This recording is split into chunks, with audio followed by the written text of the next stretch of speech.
Go live.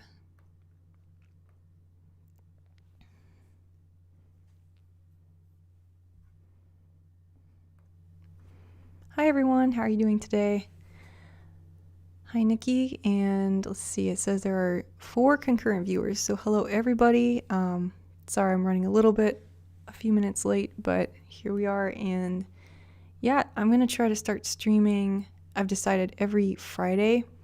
I don't know if it'll be this time every single time, but Friday evening, afternoon, Pacific time, and we'll try to keep it full of variety. Today I had a couple of things I want to talk about. Of course, as usual, I just want to keep this really informal, so if you have anything that you want to share that's book related or about the channel, just let me know. And this is a good time to just chat about what we're reading and things. Hello Blaj, glad you could make it. Yeah, so I thought I would start out talking about, well, I think it was yesterday or the day before, I put out a poll on my community tab, and it was something like, have you read Shakespeare, or do you like Shakespeare? And the reason for that is the only reading I really did this week, well, let me rewind a little bit. I did read or start Of Mice and Men by John Steinbeck, but actually the only real reading or consuming of literature I did this week was Shakespeare's Hamlet. So, I want to talk about Hamlet for a little bit. I didn't actually read it. I watched a production of it, but I'll get into that in just a moment.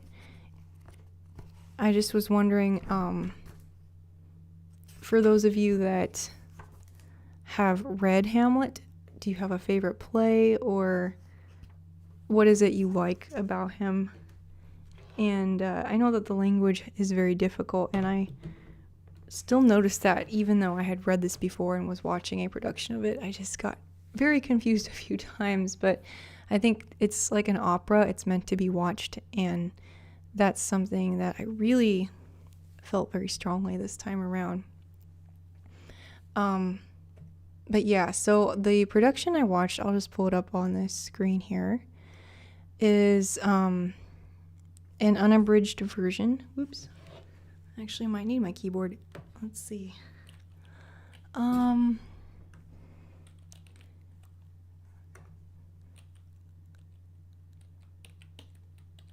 Interesting. Okay, Hamlet, Kenneth Branagh. So this was the one we watched. It's like 4 hours long, and it was free on one of the streaming services that we have. I think it was the one through our library. And it's a complete unabridged adaptation of Hamlet, starring Kenneth Branagh and a lot of other famous British actors and actresses as well, including Kate Winslet and, Robin Williams isn't, I don't think he's British, but he was in it as well. Charlton Heston, Judi Dench. So, yeah, we actually watched this in one evening, or rather afternoon to evening, and it was interesting. I'll see if I can find some images from it. Let's see. So this production was set in the 1800s, and obviously quite a difference from when Shakespeare wrote it, but it's cinematography wise, it's still shot as a play, but he uses these really spectacular sets that make it look like this giant stage. And there's a few really neat shots where it's almost as if they took it in one take.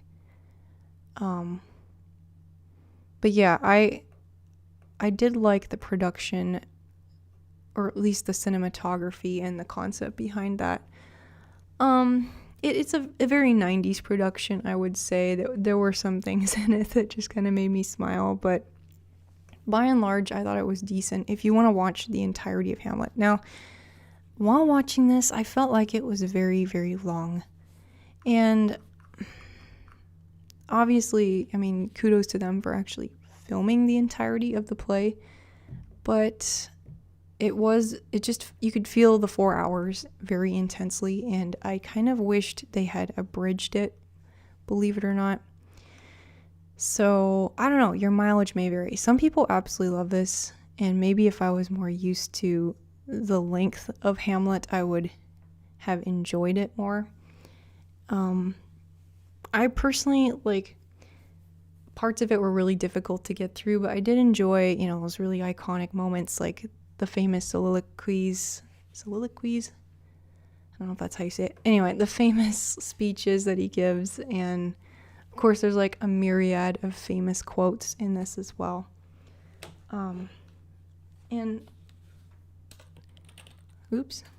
So I'm glad I watched it. I would say that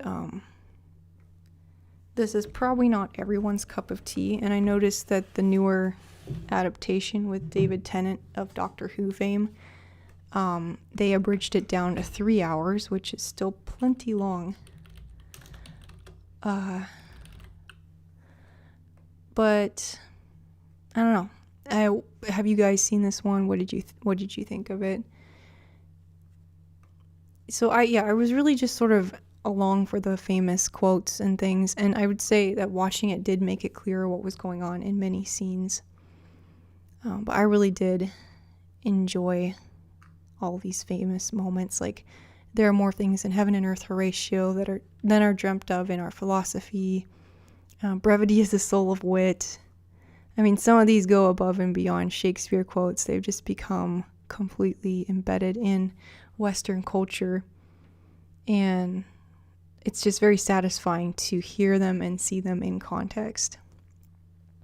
Of course, his most famous speech is To Be or Not to Be, but my favorite speech was actually the one that comes a bit later in the 4th act, I believe, and it's when he's talking about, he's kind of gone from the beginning of the play where he's mourning his father's death and his mother's infidelity and his uncle's devious behavior, and so he's kind of gone from that and that depression that it puts him in, and then as the play progresses, he kind of loses his senses, but he also becomes more resolved in his determination to live and to seek revenge for his father's death, which it is a very compelling story.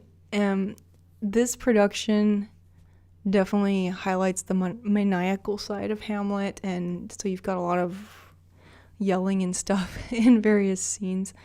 But I still enjoyed it, and yeah, I really liked this particular quote from near the end. What is a man if his chief good and market of his time be but to sleep and feed, a beast no more? Sure that he that made us with such large discourse, looking before and after, gave us not that capability and godlike reason to fuss in us unused. I can't really read Hamlet either, but I did enjoy that very much, and parts of the play are absolutely very touching, and yeah, there were some parts that just moved me to tears, honestly. So I would say I actually felt like reading Hamlet went by a lot faster. I don't know why, because I wouldn't say that the movie added a lot of filler scenes or anything. In fact, I would say it didn't. But yeah, you will probably be able to read the play faster than 4 hours. But there is something nice about actually watching it as it was intended to be seen.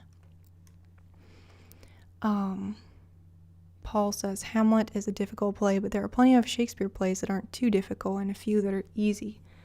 Yeah, my brother observed, because he was watching it with me, that Macbeth was a bit shorter and easier. Although I didn't personally enjoy it quite as much. I don't know. I haven't read a lot of Shakespeare, honestly. So I've read Hamlet, Macbeth, Romeo and Juliet. I watched one called Twelfth Night. We watched a high school production of that. And I think that's all so far. And then I've read his sonnets, which I really did enjoy quite a bit.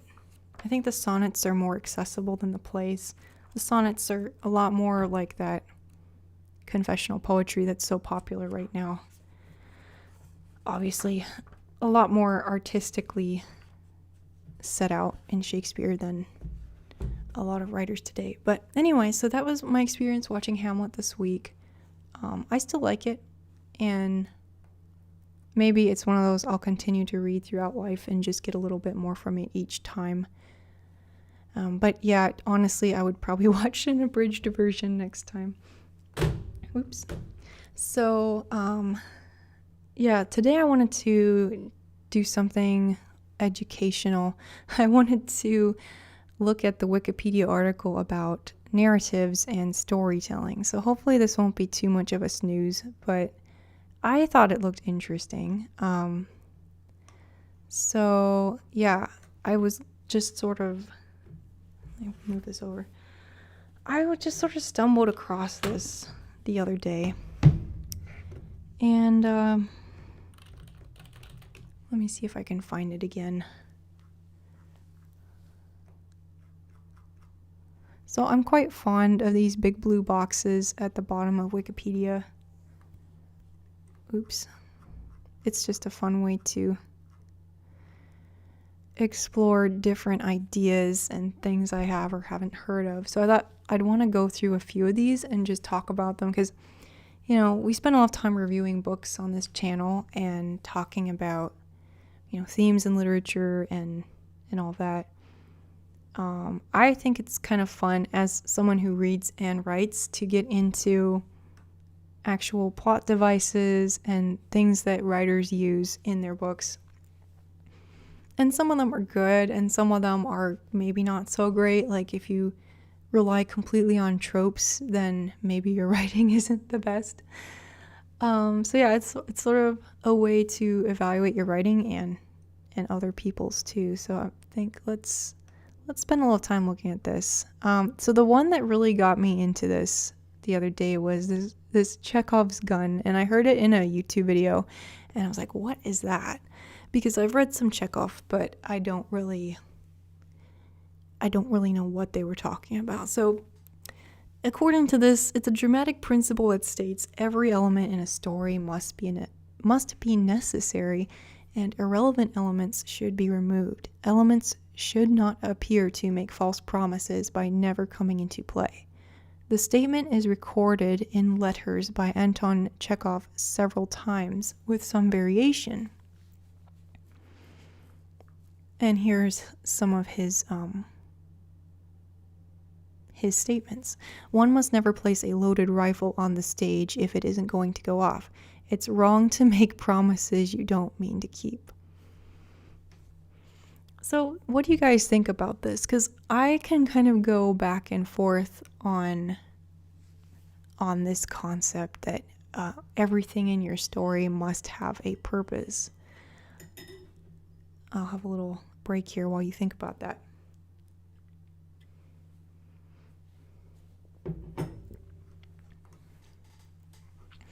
So, I mean, I'm actually quite guilty of leaving the proverbial gun in a story without using it. I'm writing a book right now, or rather, it's sort of waiting for me to get back to it, but it's a pseudo-Victorian Gothic novel, and the beginning chapter has this complete scene that promises all this like foreboding and foreshadowing, and it doesn't really come into play later in the book. And part of that's because I wrote it during NaNoWriMo, or National Novel Writing Month, and I was just trying to get some words on the page, and I never came back to fully develop that thread. So I personally am going to be cutting that chapter out of the book. I wouldn't say that all of these kinds of details need to be removed from a book, because I think if you make the book too perfect, if everything has a place, then you're not going to be able to surprise people or like it'll be too unnatural, because life is full of things that don't necessarily make sense or come into play a long time later, if at all. So my personal take on this is it's okay to have things like that, but maybe not too many, just a few. Hello, Graybo. Welcome. We're just going through some narrative concepts here on Wikipedia. Thrilling stuff. Hopefully this won't be completely boring, but if it puts you to sleep, maybe that's okay. So yeah, we have a lot here. I don't necessarily want to go through all of them. I mean, some of them are fairly self-explanatory. I think we all know about red herrings, similar to maybe Chekhov's gun, or rather, he advocates for the reverse of red herrings. Where should we go from here? Let's look at a shaggy dog story. A shaggy dog story is an extremely long-winded anecdote characterized by extensive narration of typically irrelevant incidents and terminated by an anticlimax.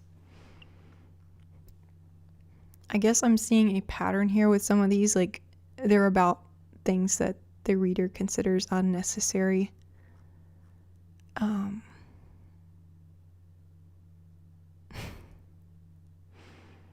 The story builds up a repeated emphasizing of the dog's exceptional shagginess. The climax of the story culminates in a character reacting to the animal stating, "That dog's not so shaggy."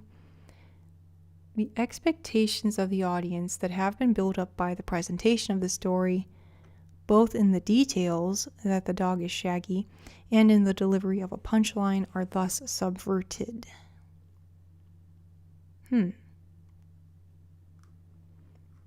Okay, this is really a new one to me, but apparently it's been used by Twain, Gogol, and Asimov. So, interesting. What do you guys think about tall tales? Growing up, I would sometimes read tall tales. I guess this is kind of a type of tall tale. They can get kind of wearisome after a while if you've read too many of them.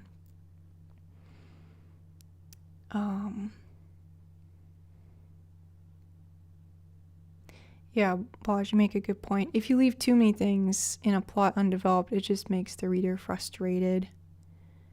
So, I guess finding the balance is the key. Like, to what extent can you put something in a story that gives it sort of this, I guess, real life or naturalistic feel, but not leave so many things unresolved that people get irritated by that.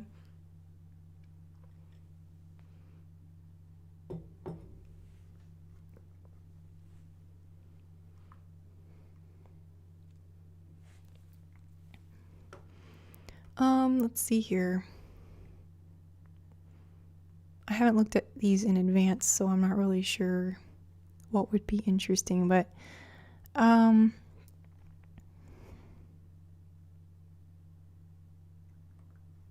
let's see.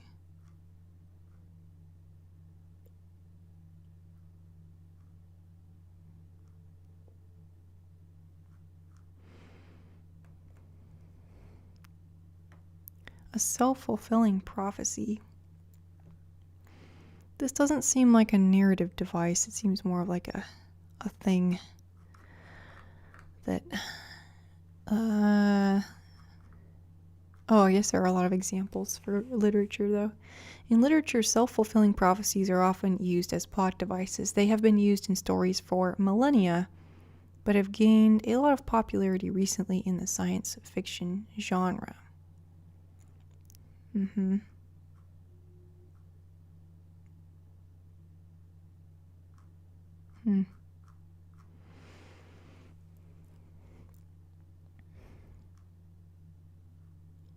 Here's a nice Shakespeare reference. Shakespeare's Macbeth is another classic example of a self-fulfilling prophecy.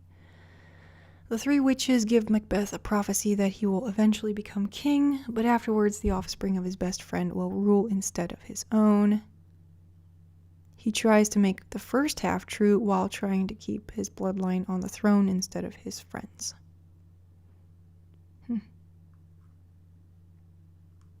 Okay, we may be getting into some spoilers there, so I'm gonna get out of that article, but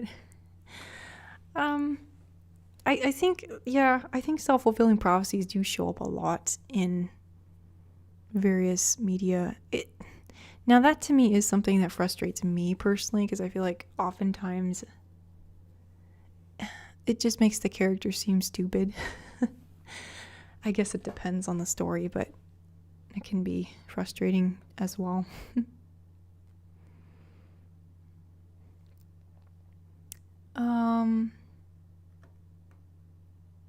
What else have we here? Alternate histories, fictional locations, allegory, structure, Catastrophe. That's one of my favorite words.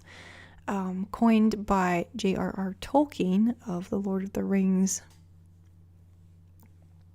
A sudden turn of events at the end of a story which ensures that the protagonist does not meet some terrible impending and very plausible and probable doom. Tolkien coined the word by affixing the Greek prefix eu, meaning good, to catastrophe.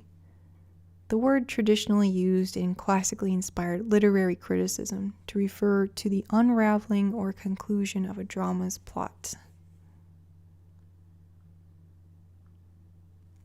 Tolkien calls the incarnation of Christ the eucatastrophe of human history, and the resurrection as the eucatastrophe of the incarnation.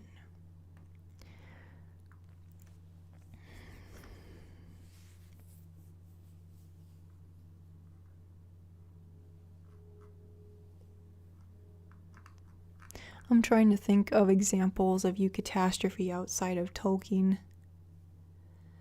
I think many great / famous novels tend to just go with catastrophe as the ending.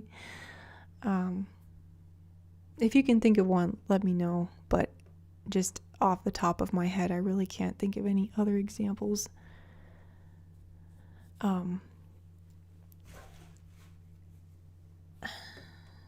I guess that's one thing that I try to be careful of as a writer. I don't really like books that end in catastrophe just to shock people. I think there really has to be a really good reason. It has to feel natural. And, as a writer, you have all these tools available to you, such as the power to kill off characters and, create catastrophes. But I think those who can use it sparingly and still pack the same emotional punch in the story are quite talented. I think you see that a lot in Japanese literature, or at least Japanese literature I've read, where they seem to be a little bit more... I mean, it's not like bad things don't happen, but I think they find other ways of gaining the reader's emotional attachment and interest without resorting to a lot of scenes of catastrophe, I guess.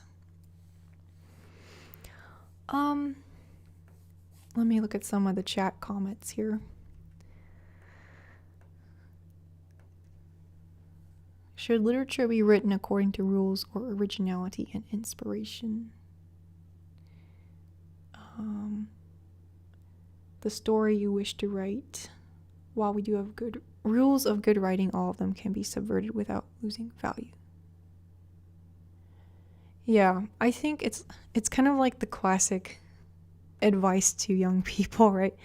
They always say, well, you can break the rules, but first you have to learn the rules, like maybe if it's music or something, grammar, for example. And I have to say I would agree with that. I think you can become very effective in the way you break rules if you know what the quote rules are. And then, of course, different things are going to appeal to different people. So maybe it's appropriate for one audience and another audience just isn't going to care about it quite as much. But going back to this, so here's a bunch of genres, different kinds of narration. Oh, I don't even know how to say this word.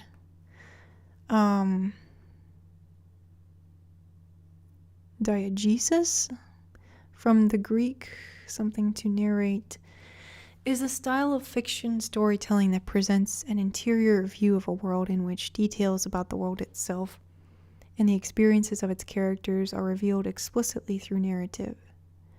The story is told or recounted as opposed to shown or enacted. There is a presumed detachment from the story of both the speaker and the audience.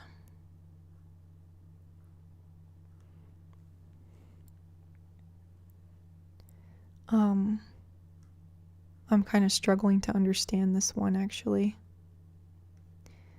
Wait, let me read that again. So, it's a type of storytelling where the narrative reveals details about the world and the experiences of its characters. The story is told or recounted, and there's a detachment from the story of both the speaker and the audience.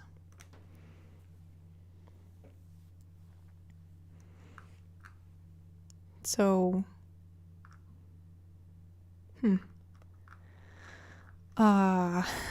so that'd be kind of like maybe verbal storytelling, or no, I don't know. Let's see if we can find some better explanation.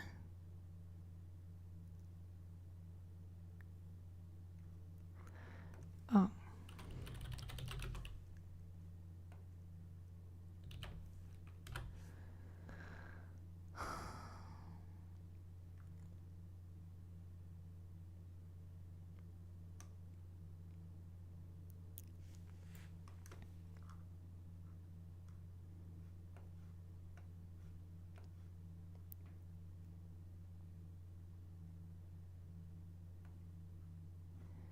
How about we actually search for an example? Okay, example. Oh no, that's something else. Sounds?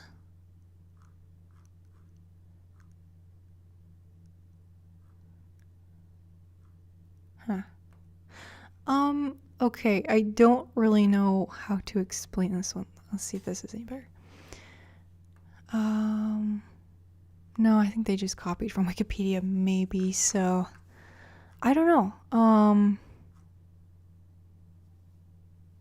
The Living Handbook of Narratology.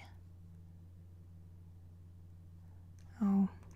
Okay, well, let's move on. I'm not really, I'm gonna have to think about that one a little bit more. Self-insertion. Now, here's a fun one. This is what I always,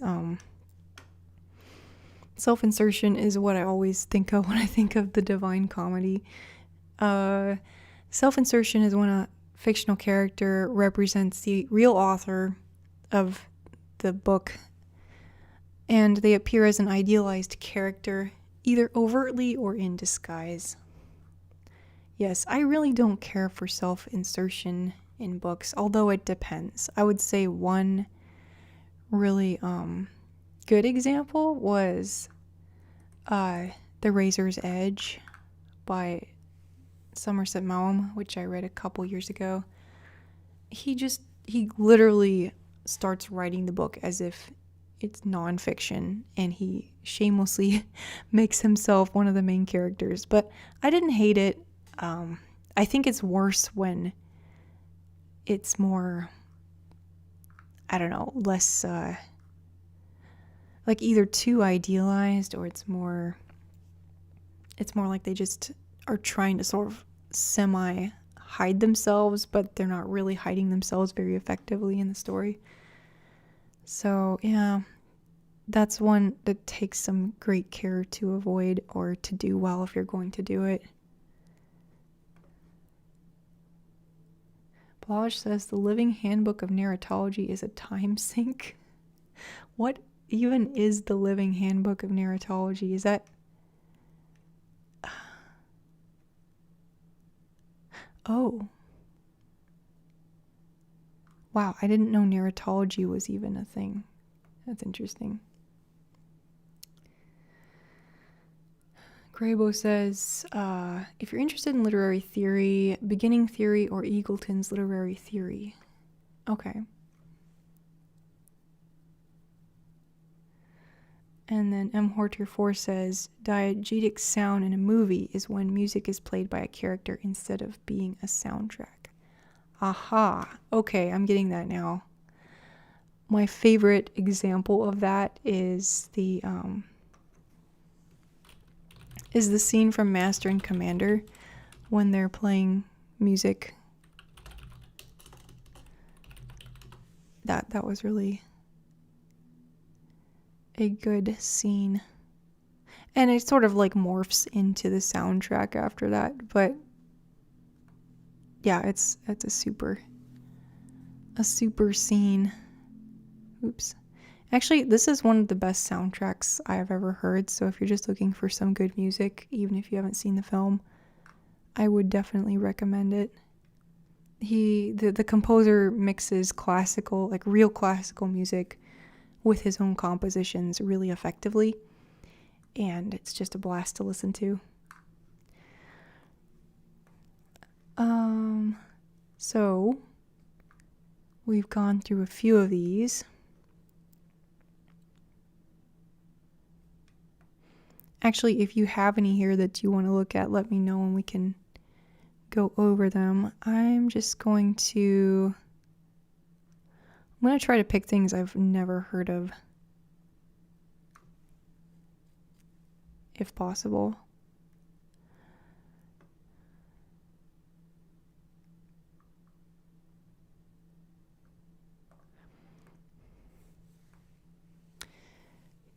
Kamishibai is a form of Japanese street theater and storytelling that was popular during the Depression of the 1930s and the post-war period in Japan, until the advent of television during the 20th century. Kamishibai was told by a kamishibaya who traveled to street corners with sets of illustrated boards that they placed in a miniature stage-like device, and narrated the story by changing each image. Kamishibai has its earliest origins in Japanese Buddhist temples, where Buddhist monks from the 8th century onward used picture scrolls as pictorial aids for recounting their history of the monasteries, an early combination of picture and text to convey a story. That's pretty cool.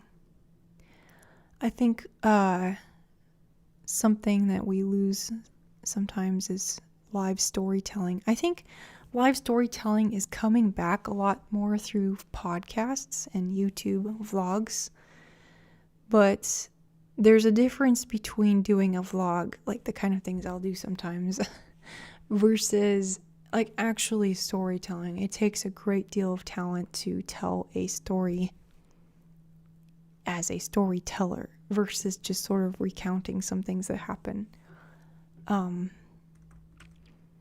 One of my favorite YouTube storytellers is a guy named Olin Rogers. I don't know if you've heard of him, but he is hilarious.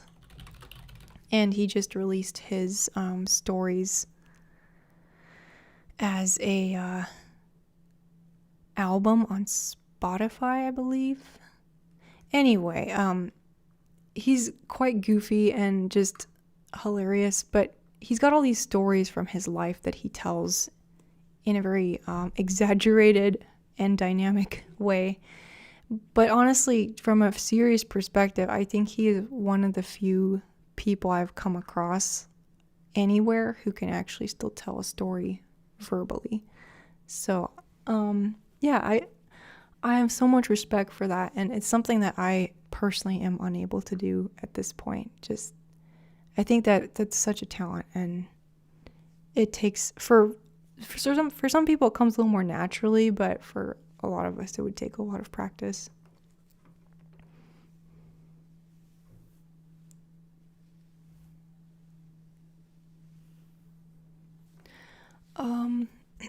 excuse me.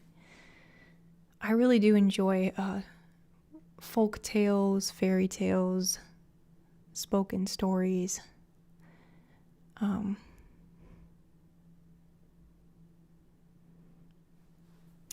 And it'll be interesting to see how that develops, if podcasts are kind of like the end of that road, or if there's more versions of that to come. Let's see here. I think I've hit a lot of the ones I wasn't aware of before.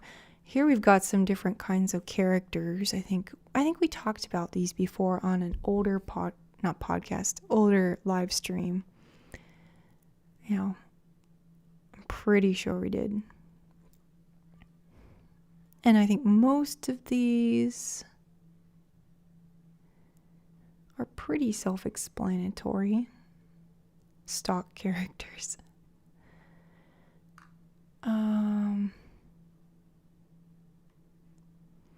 The foil. The foil is such an important character. I think that without the foil, I mean, you can obviously have a novel without a foil character contrasting with the protagonist, but it's so much more powerful to have a foil, especially if you're trying to make your main character really stand out from everybody else.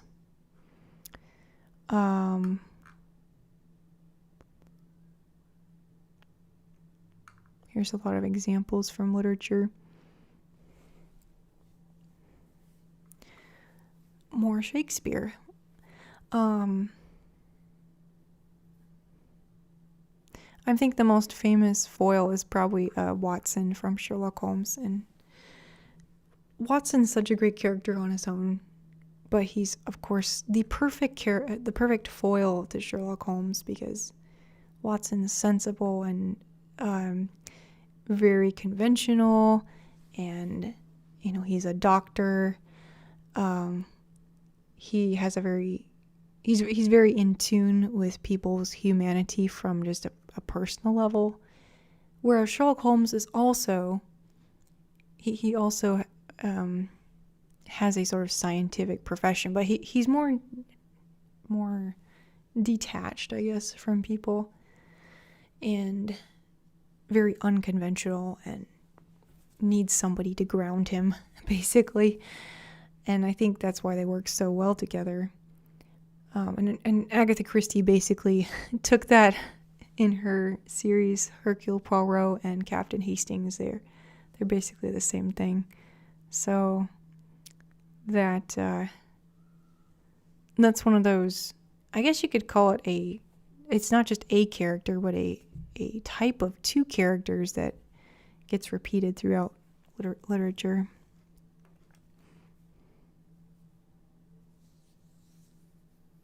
Marty asks, Clint Eastwood's characters are under Antihero? Let's see. According to this article, revisionist Western films commonly feature anti-heroes as lead characters whose actions are morally ambiguous. Apparently so. I can see why, because maybe the traditional Western, the cowboy is like this perfect kind of knight in shining armor, but Clint Eastwood is, he just sort of does what he thinks he should do. He's not really following somebody else's guidelines for morality. But yeah, I do love the anti-hero. So the anti-hero has been very popular in media lately, although I feel like it's growing increasingly replaced by just villains with a sympathetic backstory, like whether that's the Joker or Cruella de Vil. I think we're kind of going now to the opposite extreme, where we don't even have a hero or an anti-hero, but we just have a villain with an interesting backstory. But I think a very well written anti-hero is still the best, or at least one of the more compelling types of characters. They're actually counting in Gregor from the Metamorphoses, which I don't know if I would describe him as an anti-hero. Maybe because he, as a giant insect that he becomes, maybe it's because he's not in a position to be a hero because he's, trapped in the body of an insect. I'm not exactly sure. Let's see. The protagonist in these works is an indecisive central character who drifts through his life and is marked by ennui, angst, and alienation. I mean, I think you could still have a hero that has those qualities, so I'm not really sure why they're saying those are anti-heroes, but it's kind of a gray term, so there can be some room for interpretation. Grabo says, in the Middle East, traditional storytellers used to work in cafes, especially at night after people have finished their work. That's cool. I mean, if there was such a thing like that around here, I would definitely go check that out.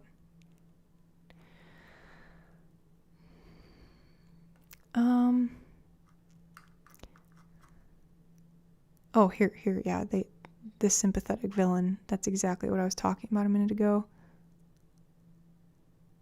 False protagonist. Now that's an interesting one. A false protagonist is a literary technique often used to make the plot more jarring or more memorable by fooling the audience's preconceptions. It constructs a character who the audience assumes is the protagonist but is later revealed not to be.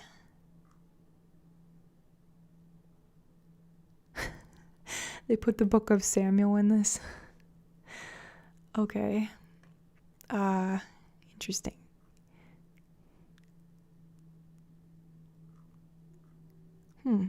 Interesting.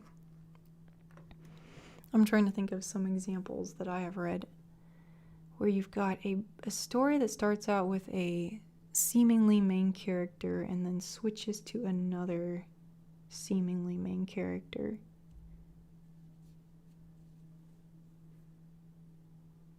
I know I've read some like this, but they're not coming to mind at the moment.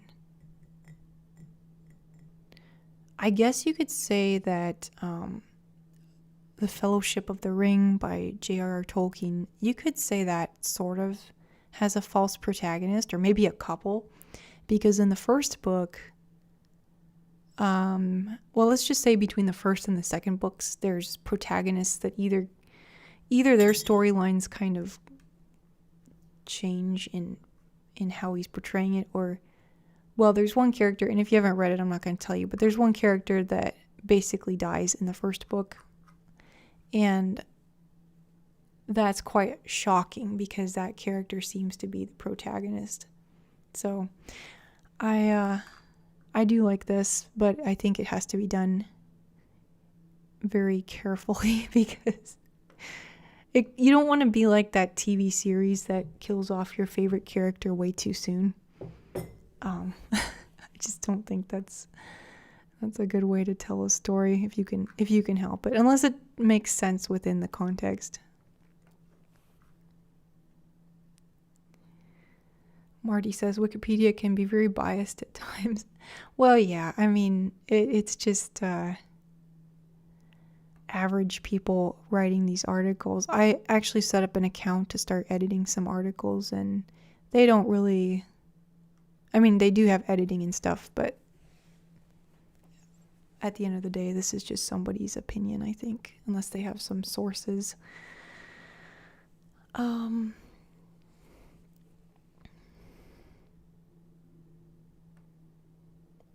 Okay, I'm going to look at a couple more, and then I think I'm going to wrap it up for today. I'm feeling a little bit under the weather today, so I don't think I can go on live streaming too much longer. But let's have a look at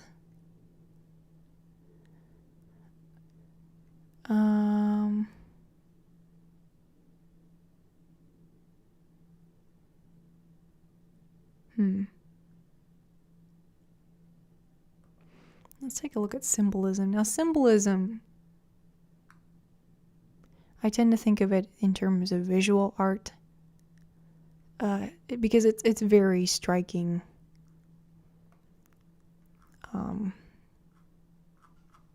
Well, these weren't the examples I was looking for.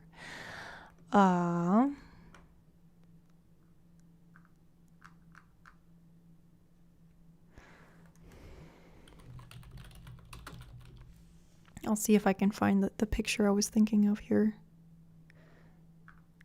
Hopefully, nothing too disturbing on the Google images today. I can't remember the name of him, of the guy I'm thinking of. But yeah, I think that, okay, so symbolist art is kind of self-explanatory, but what about literature?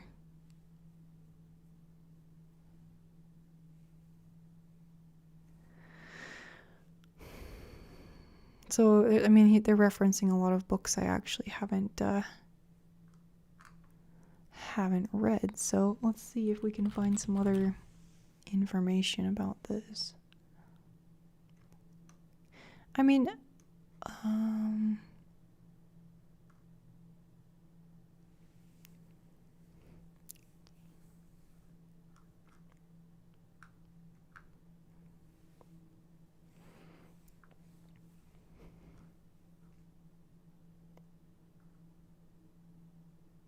okay, so this article is really defining it pretty broadly. I mean, they're taking anything that uses symbolism and giving it as an example.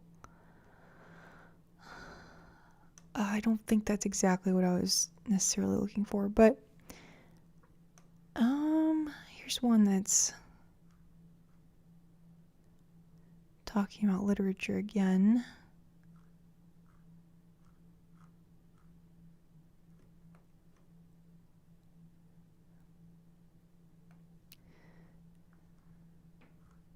Sorry for all these ads here. I don't have ad block installed. Okay, well, I'm going to look into that a bit more. I think the one that really just jumps out to me is Moby Dick. I mean, kind of obviously perhaps, but the book is just endless symbolism. And that really is the focal point, I would say, of that book. So make of that what you will, but that's certainly the first one that comes to mind. I think most good novels have some elements or some level of symbolism, but that book in particular just seems to me to put it on center stage.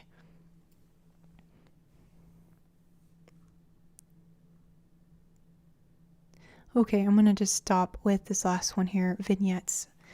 A vignette is a short and descriptive piece of writing that captures a brief period in time. Vignettes are more focused on vivid imagery and meaning rather than plot. They can stand alone, but they are commonly used as part of a larger narrative, such as vignettes found in novels or collections of short stories. Excuse me. So this interests me a lot because I want to write a novel in vignettes, and I think especially for modern readers, there's something very appealing to little short stories or microfictions adding up to, oh, that's a nice photo. They're talking about a visual vignette here. But there's something really nice about reading small pieces of a story.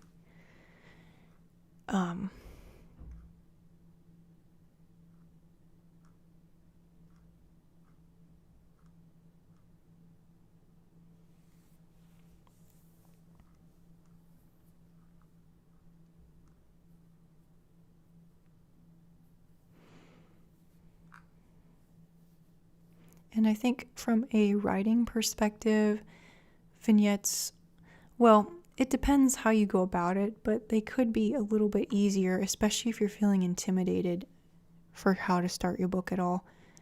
And it just might be more productive to start with writing vignettes, even if you end up converting it to another form later. So, yes. Our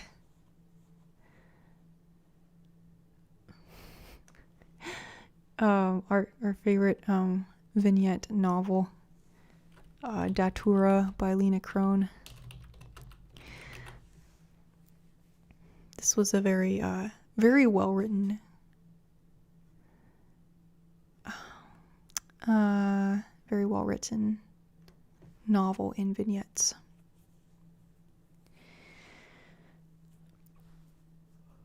And I think she wrote short stories as well, so not surprising that she would be very good at the novel and vignettes. Yeah, I think that's what I'm going to be using for my next writing project, because it's going to be sort of a memoir, but not totally nonfiction. I want it to be kind of fictionalized memoir. And I can't really picture any world in which writing it just like in a linear sense or in a really straightforward sense would work, because I just have all these memories and things I want to talk about, but they don't necessarily make sense to write down in a conventional story, I guess. So we'll see how that goes. I'm going to give it a try at some point. But yeah, that should be fun. I've actually kind of started already, but I only wrote down like 1 or 2 scenes, and then it was like I got kind of overwhelmed. I get overwhelmed pretty easily. Actually, right now I'm still working on my poetry book that I've mentioned before, and I'm getting a lot closer. So probably another few weeks here, and then that'll be ready to go. And yeah, that's all I had for this live stream. Let me know. Well,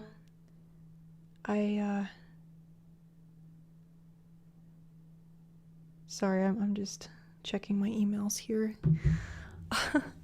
Let me,